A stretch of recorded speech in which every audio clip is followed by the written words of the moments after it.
सभी गौशाला संचालकों को जय गौ माता। हमारे गौशाला संचालकों की एक बहुप्रतीक्षित मांग थी कि गोचर में संचालित गौशालाओं को राज्य सरकार जमीन आवंटित करे, और इसके विषय में मैंने कई बार कई सभाओं में भी कहा है कि राज्य सरकार इस पर बहुत ही तेजी से कार्य कर रही है। पिछले दिनों हमारा एक डेलीगेशन माननीय गौपालन मंत्री से मिला और पंचायती राज मंत्री औटाराम जी देवासी साहब से भी मिला, तो उन्होंने आश्वासन दिया था कि राज्य सरकार अतिशीघ्र गौशालाओं के हित गोचर भूमि आवंटित करने का प्रस्ताव लाने वाली है। और आज उस सुखद विचार और उस सुखद जो अनुभव है वो आज हमें हुआ है। राज्य सरकार ने आदेश जारी किया है, 22/7 का यह आदेश है, इसी साल का। राज्य सरकार ने गौशालाओं के हित जो बड़ा कार्य किया है, गौशालाओं को गोचर भूमि लीज पर देने का जो आदेश किया है, उसके लिए मैं वर्तमान भाजपा सरकार को, मुख्यमंत्री भजनलाल जी को और हमारे गौपालन मंत्री जोराराम जी को, हमारे राजस्व मंत्री, हमारे पंचायती राज मंत्री, इन सभी को मैं शुभकामनाएं देता हूं, उनका आभार व्यक्त करता हूं कि आपने गौशालाओं की समस्याओं को समझा और राजस्थान की 90% गौशालाएं जो गोचर में संचालित है, उन सबको राहत देने का कार्य जो वर्तमान सरकार ने किया है, उसके लिए वो धन्यवाद की पात्र है। हमारी गौशालाओं में जमीन का हमेशा से अभाव रहा है और गौशाला संचालक जमीन के अभाव में गौशाला खोल तो लेता था, परंतु ग्रामीण क्षेत्र की आपसी राजनीति के कारण से वो गौशाला का सुचारू संचालन नहीं कर पाता था। गौशालाओं के हित राज्य सरकार ने जो गोचर आवंटित करने का निर्णय लिया है वो सराहनीय है। अब हमारी गौशाला जिस गोचर में ओरर में कार्य कर रही है वो उन्हें अलॉट की जा सकेगी, उन्हें लीज पे दी जा सकेगी। ऐसा एक आदेश 22 जुलाई 2025 को राज्य सरकार ने किया है। इस आदेश से हम सबकी गोचर से संबंधित समस्याओं का हल होगा, गौशालाओं की भूमि से संबंधित समस्याओं का हल होगा। और अब हमें आगे बढ़कर मैं उन सभी जिलों के संगठनों से निवेदन करूंगा, वहां के सक्रिय लोगों से निवेदन करूंगा कि आप सभी सक्रियता से राज्य सरकार के इस महती आदेश को क्रियान्वित करवाने के लिए अपने क्षेत्र की गोचर में संचालित गौशालाओं को भूमि आवंटन करवाने की प्रक्रिया का प्रारंभ करें। ये प्रक्रिया कैसे होगी और कौन सी गौशाला ये भूमि ले सकती है, उसके विषय में मैं आपको बताना चाहूंगा। गोचर आवंटन करवाने से पहले कुछ चीजों पर हमें ध्यान देना होगा। हमें यह ध्यान करना होगा कि जो गौशाला गोचर में संचालित है, उस गौशाला के वहां पर कितनी गोचर बची हुई है या उस क्षेत्र में, उस ग्राम में टोटल कितनी गोचर थी, उस विषय का उस क्षेत्र के कार्यकर्ता, उस गौशाला का संचालक है, उसकी पहले जमाबंदी निकलवाए और यह पता करे कि मेरे क्षेत्र में जहां मेरी गौशाला है कुल कितने बीघा गोचर भूमि थी। उसके आधार पर आपको यह आवंटन किया जाएगा। उदाहरण के लिए समझें, सरकार का जो नियम है, अन्य पशुओं के लिए गोचर चारागाह के अंदर अन्य पशु चरे, उसके लिए आधा बीघा एक पशु का नियम है। और इस नियम को मानते हुए यदि आपके क्षेत्र में मान लीजिए 100 बीघा जमीन है और 2017 के पशु गणना के अनुसार वहां पर आपके पास में 500 पशु हैं, जिसमें भेड़, बकरी, ऊंट, भैंस, गाय सब मिलाकर, तो हो सकता है कि उस अनुपात में जमीन ना होने के कारण से आपको उस क्षेत्र की जमीन ना मिले। तो हमें प्रथम यह ध्यान करना है कि उस क्षेत्र में पशुओं का घनत्व कितना है 2017 की गणना के अनुसार, नंबर 1। नंबर 2, एक ये भी बात है कि ये जिला कलेक्टर के, तहसीलदार, एडीएम के, एसडीएम के विवेक पर भी डिपेंड करता है कि वो पशुओं के लिए निर्धारित जमीनों को बात करते हुए भी आपको जमीन आवंटित कर दे। वो आपकी सेवा पर भी प्रभाव डाल सकता है कि आप कितनी कैसी सेवा कर रहे हैं। तो कलेक्टर को ये लगे कि ये अच्छी गौशाला है, अच्छी सेवा कर रही है, तो बिना ऐसे नियमों को माने हुए भी कलेक्टर आपको जमीन आवंटित कर सकता है। नियम यह है कि कोई भी गौशाला जो संचालित की जा रही है उसकी क्या क्या शर्तें रहेगी, किस प्रकार उसको जमीन आवंटित होगी, मैं उस पर बताना चाहूंगा।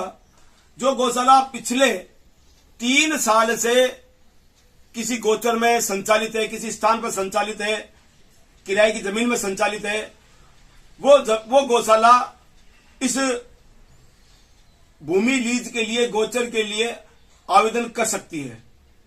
उस गौशाला के पास में 3 साल का गौपालन का अनुभव हो, 3 साल की उसकी ऑडिट रिपोर्ट हो, 3 साल पुराना गोवंश का रिकॉर्ड हो, और कम से कम जो गौशाला भूमि आवंटन के लिए आवेदन करे उसके पास में 100 से अधिक गोवंश वो पोषित करता हो, ऐसी गौशाला को ही ये भूमि आवंटित की जाएगी। और भूमि आवंटन का जो नियम है वो ये है, 100 गोवंश पर 1 एकड़ से लेकर 1 हेक्टेयर तक भूमि आवंटित की जा सकती है। वो भूमि की उपलब्धता पर निर्भर करता है कि वहां पर आपके क्षेत्र में गोचर कितनी है जो आपको आवंटित की जा सकती है, तो उस पर निर्भर करता है। परंतु मानक यह है कि 100 गोवंश पर 1 एकड़ भूमि आपको आवंटित की जाएगी। तो मान लीजिए आपके पास में 100 गोवंश है तो लगभग 2 से 3 बीघा जमीन आपको आवंटित की जाएगी। उसी अनुपात में यदि किसी के पास में 200 गोवंश है तो 6 बीघा भूमि आवंटित की जाएगी।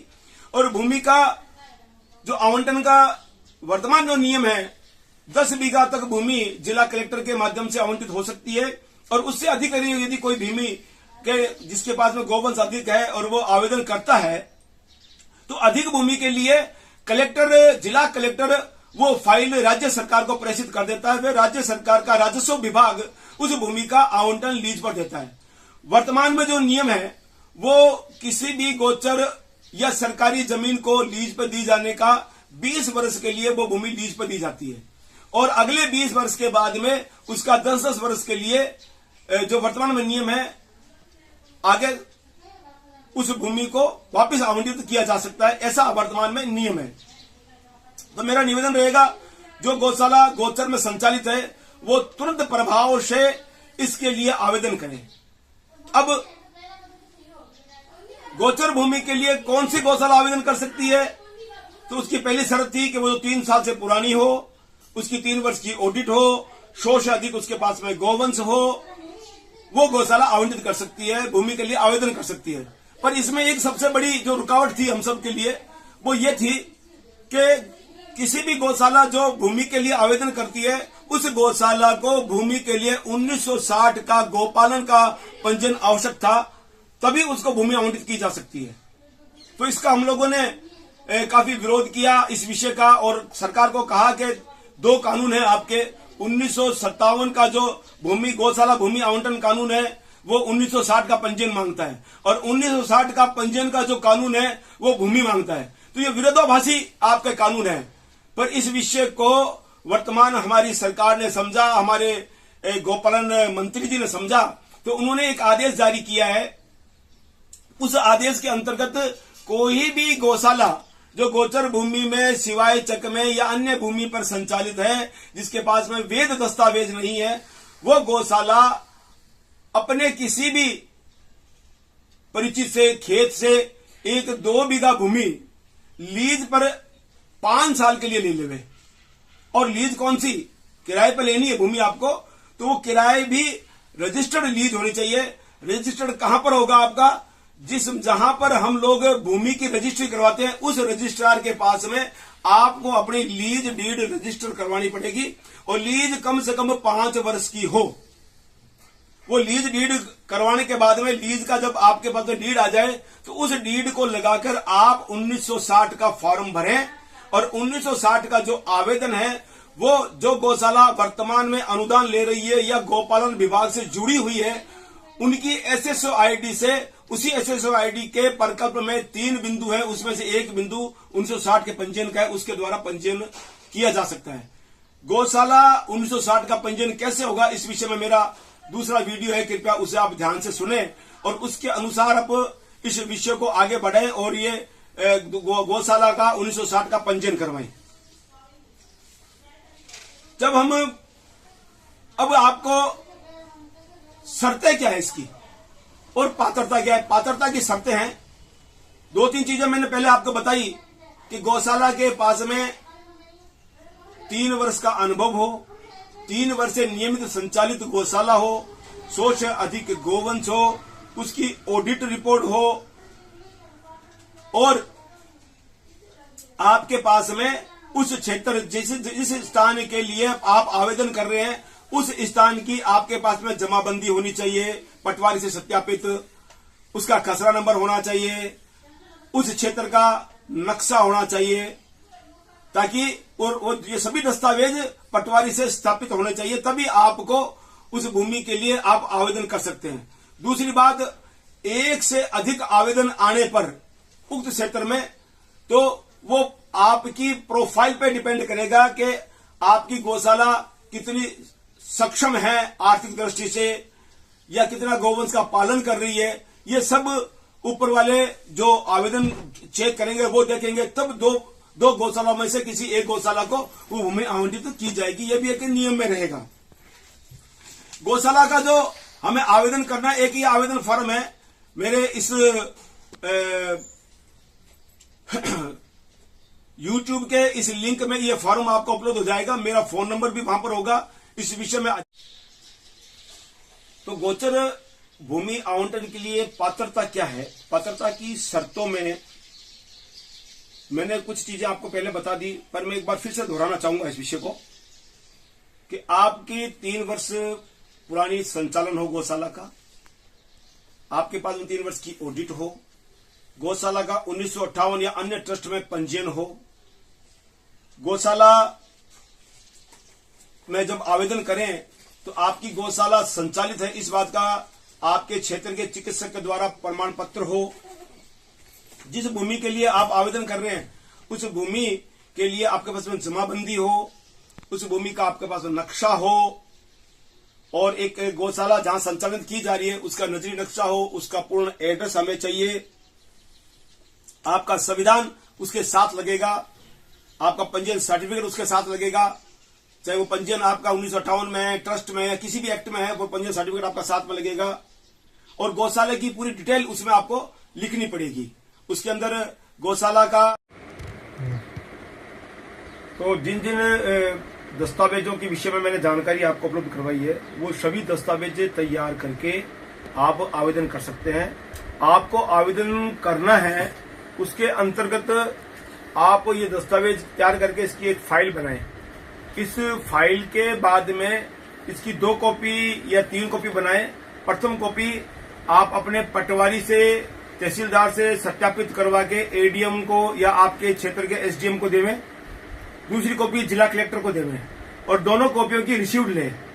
रिसीव्ड लेने के बाद में 1 महीने तक आप उसका प्रतीक्षा करें, उसके बाद उसका पीछा करें और उसकी एक कॉपी आपके नजदीक का जो सेंटर है उसको उपलब्ध करावें या आप मुझे भेज सकते हैं ताकि मैं वो कॉपी गोपालन विभाग को और राज्य सरकार को भेज दूं ताकि आपको जमीन आवंटन में सुविधा मिले। मेरा सबसे ये निवेदन रहेगा कि हम एक अभियान के तहत ये कार्य करें ताकि जितनी भी गौशालाएं गोचर में संचालित है उन सबको राज्य सरकार के द्वारा ये जो सुंदर आदेश हुआ है इस आदेश की पालना में या इस आदेश का लाभ गौशालाएं ले सके, उन्हें जमीन आवंटित हो सके, उन्हें जमीन लीज पर मिल सके, ताकि राज्य सरकार की जितनी भी गौशाला के निमित्त योजनाएं हैं उनका भी क्रियान्वयन हम इसमें कर सके। तो मेरा सभी क्षेत्र के संगठनों से निवेदन है कि आप अपने अपने क्षेत्र में सक्रिय होकर इस महती कार्य को अतिशीघ्र पूर्ण करें ताकि गौशालाओं को इसका लाभ मिल सके। और इस संबंध में जो भी गौशाला कुछ जानना चाहती है तो मेरे नंबर इस वीडियो के लिंक में है, उससे संपर्क करें और आप चाहे तो मेरा नंबर लिख सकते हैं 94-140-38-704। मेरा निवेदन रहेगा आप सभी से कि मेरे इस वीडियो को अधिक से अधिक गौशालाओं तक भेजें ताकि राजस्थान की 90% गोचर में संचालित गौशालाओं को जमीन आवंटन का लाभ मिल सके। इसमें एक बात मैं मुख्य रूप से कहना चाहूंगा, जो गौशालाएं गोचर में संचालित है उन्हीं को ही उसका लाभ मिलेगा। जो जोड़ पायतान में संचालित है उसका लाभ उन गौशालाओं को नहीं मिलेगा। हाँ, यदि आपके पास में कोई गोचर है और आप गौशाला का संचालन जोड़ पायतान आदि भूमि में कर रहे हैं, वन विभाग की भूमि में कर रहे हैं, अन्य भूमि में कर रहे हैं, तो आप आपकी पास की गोचर के लिए आवेदन कर सकते हैं। बस शर्त है कि 1960 का पंजीयन आपका होना चाहिए। 1960 का पंजीयन किस प्रकार होगा उसकी मेरी अगली वीडियो है, वो आप जरूर देखें और उससे पता लग जाएगा कि 1960 का पंजीयन कितना सरल है और क्या क्या दस्तावेज चाहिए, वो कैसे पंजीयन हो पाएगा, डॉक्टर की भूमिका क्या रहेगी, आप उसका आवेदन कहाँ करेंगे, वो सभी डिटेल उस वीडियो में है। तो सभी गौशालाएं अतिशीघ्र इस कार्य को संपन्न करें ताकि आपके पास में भी गौ माता के हित जमीन आ सके। मैं पुनः राज्य सरकार का बहुत बहुत आभार व्यक्त करता हूं कि उन्होंने गोचर को आवंटित करने के आदेश निकलवाकर गौशालाओं को बहुत बड़ी राहत दी है। इसके लिए राज्य सरकार का बहुत बहुत धन्यवाद, आभार। जय गौ माता, जय गोपाल। कृपया इस वीडियो को प्रत्येक गौशाला को भेजें ताकि उसका लाभ ये गौशाला ले सके और चैनल को सब्सक्राइब भी करें ताकि आपको समय समय पर गौशालाओं से संबंधित वीडियो प्राप्त होते रहे। जय गौ माता।